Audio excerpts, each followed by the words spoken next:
বৃষ্টি আর উজানের ঢলে পদ্মার পানি বেড়ে প্লাবিত চাঁপাইনবাবগঞ্জের নদী তীরবর্তী চরাঞ্চল। বঙ্গোপসাগরে সৃষ্ট লঘুচাপের 3 দিন ধরেই কারণে কখনো গুড়ি গুড়ি বৃষ্টি আবার কখনো ভারী বৃষ্টি হচ্ছে চাঁপাইনবাবগঞ্জে। পদ্মার পানি বেড়ে প্লাবিত হয়েছে শিবগঞ্জের নদী তীরবর্তী চরাঞ্চলের বিস্তীর্ণ এলাকা। রাস্তাঘাট, ফসলি জমিসহ বাড়িঘরেও উঠেছে পানি। জলমগ্ন অবস্থায় দিন কাটছে নিম্নাঞ্চলের বাসিন্দাদের। জেলার দুর্লভপুর, মনকষা, নিশিপাড়া, বগলাউড়ি সহ কয়েকটি এলাকায় ডুবেছে পদ্মার জলে।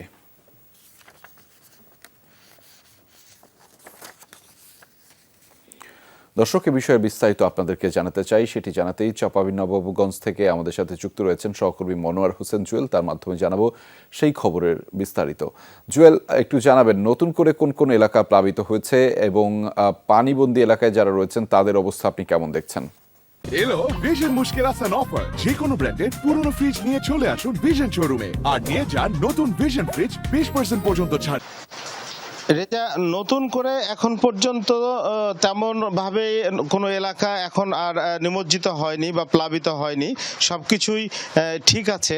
কিন্তু যেহেতু ভারী বৃষ্টি হচ্ছে সেহেতু যদি আপনাকে একটু দেখাই যে ওই আমাদের এখন আমি আছি পাকা ইউনিয়নের বাবুপাড়া গ্রামে প্রচণ্ড বৃষ্টি হচ্ছিল, যার কারণে আমাকে ঘরের মধ্যেই এই সংযোগটা নিতে হয়েছে।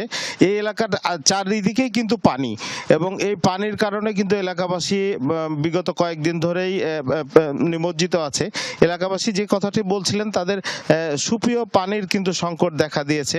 ত্রাণও সেরকম অপ্রতুল, এখন পর্যন্ত ত্রাণেরও সম্ভাবনা নাই। যদিও আমরা নদী তীরবর্তী অঞ্চলে আছি, এইটা কিন্তু পদ্মা নদীর শুরু এলাকা। শিবগঞ্জের যে চরাঞ্চলে যাওয়ার যে প্রবেশ মুখ বা যাওয়ার যে নদীঘাট, সেই এলাকায় আমরা এখন অবস্থান করছি। তবে চাঁপাইনবাবগঞ্জের বিস্তীর্ণ যে চরাঞ্চল, পদ্মার নারায়ণপুর, পাকা ইউনিয়ন, সেখানে কিন্তু মানে অথই পানি নদীর মধ্যে। কিন্তু সেই চরাঞ্চলের যারা বাসিন্দা রয়েছেন সেই বাসিন্দারাই কিন্তু এখন পর্যন্ত পানিবন্দী রয়েছেন এবং পানিবন্দী এতটাই বলা যেতে পারে যে সেই অঞ্চলের সাথে যোগাযোগ অনেকটা বিচ্ছিন্ন রয়েছে।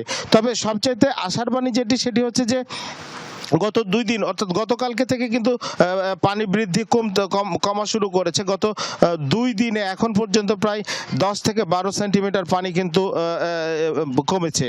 এবং সবচাইতে বড় যে জিনিসটি হচ্ছে সেটি হচ্ছে যে এখন পর্যন্ত পানি উন্নয়ন বোর্ড যেটি বলছেন যে সামনে পানি বৃদ্ধির সম্ভাবনাটা কম, তবে আবহাওয়া যেহেতু বৈরী রয়েছে সেহেতু মানুষের দুর্ভোগ।